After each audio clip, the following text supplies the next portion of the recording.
Hi, Dr. Westman here again with an episode of Dr. Westman Reacts. I was sent a video that's entitled Very Bad News for Keto Diet. We'll review that. If you don't have my top 10 tips on how to start keto right, please look down in the description below. So first, of course, you want to know the credentials of a physician influencer. This is from Sugar MD. Sugar MD's is run by, or at least one of the people there is Dr. Ergin. Dr. Ahmet Ergin is an endocrinologist. I'm just reading from the video itself. Endocrinologist who earned his medical degree in Turkey and then completed an internal medicine residency and endocrinology fellowship at the Cleveland Clinic in Cleveland, Ohio. So he's board certified in internal medicine and endocrinology. He's also a certified diabetes educator. I'd say that's pretty much mainstream medical diabetes education, which will be probably medication focused. It doesn't say if Dr. Ergin is currently practicing or not. It's always nice to have someone who's in a clinical practice if they're giving you clinical advice, but some good credentials there. Now, I'm not quite sure what Sugar MD, the website and all involves, but it's got a lot of followers. And well, let's see what he says about very bad news for the keto diet. This study on nearly 500,000 people has bad news for keto diet. Our diet can play a major role in our well-being and longevity. So it is no surprise that researchers are analyzing the eating habits of people around the world. Well, Dr. Steidelman recently released an expansive study about almost 500,000 people with their diets, and what it revealed is not good news for keto fans. What they discovered, and this should come as no surprise, is that regardless of whether you live or what your daily diet is like, banning entire food groups and thinking you can cheat your way into good health may work for a while, but it may also send you to your grave too soon. Hang on, the grave and cheating yourself to good health. What does the paper show first? Are you curious? So we're getting a conclusion that seems like it's already a foregone conclusion. But let's see what the paper says. You can go to PubMed, pubmed.gov, pubmed.gov, and pull up, look up Seidelman. It's spelled Seidelmann, two N's, and the first author initials are SB, but you don't need that. Just type in Seidelman diet, and what comes up is a study from 2018 in the Lancet Public Health, so about 5 years ago, actually. Dietary carbohydrate intake and mortality, a prospective cohort study and meta-analysis. I remember this study. Basically, remember, it's nutritional epidemiology, meaning you ask people what they eat. What if someone asked you what you eat, and how often you eat things? That's how they start the data. It's not like following you at home and watching what you eat. It's taking your word for what you eat. There might be reasons to minimize or maximize the amounts of things if you think you're supposed to answer a questionnaire in a certain way. But that's one of the major limitations of nutritional epidemiology. It's the source of information is inaccurate. Though then you follow these people over time and collect health outcomes either by self-report or by health databases. Could be even death certificates, which are pretty reliable, but they're not randomized to different groups. So observational studies are not experimental studies. You're not controlling for bias that can come in, people who self-select their types of diets for whatever reason. And it's pretty well known that those people who eat meat are more likely to also have other unhealthy behaviors like smoking more, not exercising as much, and that means that those are confounders that you can't blame meat for these other things that are happening at the same time. But so this is a pretty well-known group. It's called the ARIC study, ARIC study, and the authors are well known and reputable in the nutritional epidemiology circles. And so that's going to be a major limitation to what the doctor says. But let's keep going. The popular ketogenic diet, which involves strictly limiting carbs to less than 20 grams per day, which is about a small apple at tops, focusing primarily on high-fat foods, is one of those restrictive diets that may have long-term negative consequences. Other low-carb weight loss diets in this category include paleo diet, Atkins diet, Dukan diet, and you name it. Some of the advantages of going keto are difficult to deny, right? A high-fat, low-carb diet can be an effective strategy for quick weight loss and blood sugar control. That's true. The keto diet may also be beneficial for children who have difficult to control epileptic seizures. People have seen... Well, let me just stop there. These are very different diets. The implementation of a keto diet for epilepsy, you have to be very strict, very strict. Every meal has to be very carefully selected so that the macros are a certain way. That's gotten carried over into the diabetes and obesity treatment of low-carb keto diets. Unfortunately, you don't have to be that strict if you're trying to reverse diabetes and obesity. And I just have to clarify that you can actually do it long term. He says quick fix for these things, but actually the studies show long-term benefits from the low-carb keto. Wait, we haven't talked about the study yet. Excellent results managing those conditions on a keto diet with the assistance and guidance of professionals for decades. However, there is some evidence that going low carb may cause people to become less glucose tolerant. So it's interesting.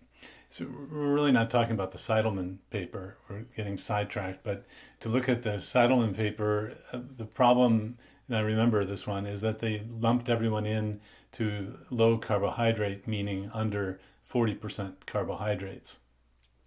40% carbohydrates is a lot compared to a keto diet where you get fat metabolism amplified and maximized. So when we look at this kind of paper, we say, well, it really doesn't shed much light on the keto level of carb intake, 5% or 10% in terms of daily calories. So even if there was a difference below the 40%, but now let's look at the detail, the odds ratios, and this gets a little technical, but the amount of difference or the split between groups was not very big at all. And of course, I remember being told by nutritional epidemiologists that this is what we see in our studies and that's the best you can do. Well, I'm sorry, it's not good enough. If the difference is very, very small, and it doesn't matter. So anyway, the odds ratios are very small, and even though they may be statistically significant, they're not clinically significant. So that's just an evidence-based medicine view of nutritional epidemiology that I'm afraid the doctor here doesn't really and develop know diabetes. Meaning, if you let your body forget how to deal with carbs, your body will not know what to do when exposed. So I did another video on this one, which is, does keto cause insulin resistance? And that's what this study he's mentioning in mice. No, it really doesn't. And the argument here is that if you don't have carbs, your body will become lazy. In fact, let's hear how it's portrayed when actually your body can turn on the pancreas and insulin the minute you start eating carbs again. But it's interesting to see how this is, how should I say, portrayed with drama. To carbs again. Just like your muscles, you should not be working out hours and hours every day, but rather maybe 30 minutes a day or 1 to 2 hours every other day and so forth, so that your body knows how to deal with stress and be prepared That is the whole point of working out, right? So if you never eat carbs, your pancreas will atrophy and your body will lose its glucose receptors to suck the glucose in when you're not exposed to any carb at all. Yeah, that's not true. Now, scientists have uncovered some beneficial dietary hints from this wide-reaching research. Feel your So the metaphor there was use your muscles, otherwise you'll lose them, use them or lose them. The pancreas actually, conversely, the pancreas can run out of insulin so that you can live so long and eat so many carbs that you develop diabetes late in your life. It's called type 1 diabetes, can occur because your pancreas has run out of insulin.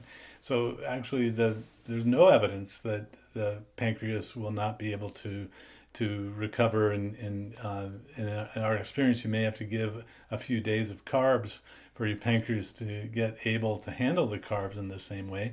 But why do you want to eat carbs at all is the question that I'm always asking. But let's continue. plate with plants to get important nutrients, including veggies, some grains, Oh, here come the plants. not too much, healthy fats and legumes, as opposed to highly processed large amounts of meat and dairy products. That is the bottom line in this research. Eating wisely may be one key we need to unlock long lives full of health. Based on carefully conducted laboratory testing of overweight men, we know that going keto does not help burn more body fat than a regular diet. Instead, it forces people to drastically reduce their sugar intake. Remember, sugar is carbohydrate, the same thing, and it forces them to eliminate processed foods and junk food. Both of these are good habits for overall health and blood sugar levels, and they can help lower your risk of developing cancer. But doesn't mean that you should avoid. Oh wait, sorry, I have to stop. The advertisement. Have you noticed them already? So I have to just say this is kind of like the traditional medical model these days. Is eat your carbs, take your pills. Eat your carbs, buy my supplements. It's one way to go about things, but if you got tugged by looking at sugar and those foods, this can be an addiction in some people, and it would be almost like having someone show tobacco and saying, "Oh, it's not a problem. There's no addictive element," and and then I'm sorry, just seeing the ads going across the screen make me a little less. Thinking this is less credible. Avoid all the good carbs. Just because you have to avoid carbs, that you cannot just pass on the good carbs that your body needs. However, eating a special high-fat, low-carb diet, like taking aspirin, should probably not be an everyday habit for otherwise healthy people, right? So some people need to take aspirin, but not everybody. It may be harmful for some people, right? So unless we are literally starving, our bodies aren't designed to run on fat. So some people claim the opposite, but normally our body is designed to run on glucose. Yeah, so this is quite controversial. I'm glad he's bringing this up because actually after 3 days of not eating anything, your body, every human body, starts burning fat because that's what we store for energy and that's what we have to access when we're not eating anything. So actually, I'm one of those people who wonder. I don't propose, don't know definitely, but I wonder if maybe we are designed to run on fat. Sugar hasn't been around but for another maybe 100 years, and carbs and grains haven't been around for more than 10,000 years, and in some places not even in the last 100 years. In some parts of the world there are no grains. So this is getting to the kind of root cause here, that if you really truly believe the body needs sugar, then you should eat carbs. But if the body runs well after 3 days without eating anything and it's starting to run on fat as a default fuel, maybe that's the default fuel, and adding in these other sugars and starches is a problem. But let's see how That's this why logic when you eat is. fat, your body converts that to glucose. The fat does not just get burned automatically. Yeah, so I heard that, and no. Your fat is not changed to glucose. The fat is actually absorbed and metabolized as fat, and the fat can be turned into ketones, and the ketones are used for energy where glucose typically is. I suppose some of the ketones and the glycerol molecule on fatty acids can be made into glucose, but this is not. No, when you're running on a fat energy economy, fat as fuel, the fat you eat is the fat you burn. So I'm not quite sure. This clearly is an old paradigm. Glucose and carbs come first sort of paradigm view. It's not the only way. You have to have glucose levels maintained. If the glucose was not necessary, you wouldn't have to worry about something called blood sugar at all. So your blood sugar has to stay at a minimum of 70 to 90 to survive. So those people who say that the glucose is not essential is absolutely incorrect. Otherwise, when we drove your blood glucose would be zero if you didn't need it, right? But when you're on keto, your body still makes glucose. Oh, exactly. So I don't understand. What you said, doctor, is that if you cut out carbs, your glucose will go to zero, but keto supports glucose. Yeah, so the body can make glucose from proteins and fats that you eat. You don't actually, carbohydrate is not an essential nutrient. And now I'm wondering, maybe I should contact the Cleveland Clinic here, because actually Dr. Hyman is at least aware of this at the Cleveland Clinic, because the endocrinologist there should not be teaching that carbohydrate is an essential nutrient. It's just not. You can go to the Institute of Medicine, and even we have a paper that Justin Tant wrote as first author talking about this in the peer-reviewed literature. So no, you don't need to eat glucose, and you can sustain a glucose level. So please don't worry about your glucose level going down to Finally, zero. low carb diets make it easy to overlook important nutrients such as magnesium, calcium, potassium, which can be abundant on. Yeah, no, so several papers have looked at the micronutrients that you get on a very low carb diet, and it's supported in the theory, in the papers, and also in the clinical practice of thousands and thousands of people. So this is one of those theoretical concerns that is just not real. Less restrictive diets that include fresh, healthy carbs such as beans, bananas, and oats. More research indicates that people who consume whole foods, nutrient-dense foods. Okay, well, I mean, I'm sorry, I gotta stop here. I watched the whole video, and it's kind of more of the same, toggling into what is, everyone knows is the healthiest diet. And this is a new way of thinking where it's called a paradigm shift, where a lot of the old teaching is going to change to accommodate the new knowledge, the new science that actually says you can eat without carbohydrates and be healthy. You can reverse diabetes, obesity, all of these other medical problems. Now, that's not to say that you couldn't eat carbs and then be put on pills and shots and all those things. That's kind of the current medical care. And in the words of Dr. Robert Lustig, who's at the University of California, San Francisco, he said recently at a meeting, I love it, he said, good food is medicine. Bad food requires medicine. So if you're going to choose to eat carbohydrates that raise the blood sugar, and you have a condition of elevated blood sugar, you're going to need medication to handle those foods. That's called diabetes. And these other medical issues can be resolved in many ways. And I like the way he focuses on the getting rid of junk foods as the common element of the healthy eating patterns. And I totally agree with that. But sorry, Doctor at Sugar MD, that I'm not convinced by the research that you showed that eating a keto diet is bad. I follow a keto diet, and I have for over 20 years based on the science that's been generated. And if you do it properly and do it right, if protein comes first, you don't get distracted by keto products and all these internet keto things that are out there. It can actually be healthy and might actually be one of the best diets to do. We don't know for sure yet. Hope that's helpful. Please ring the bell, click like and subscribe. And if you haven't gotten my 10 tips to start keto right, please look in the description below.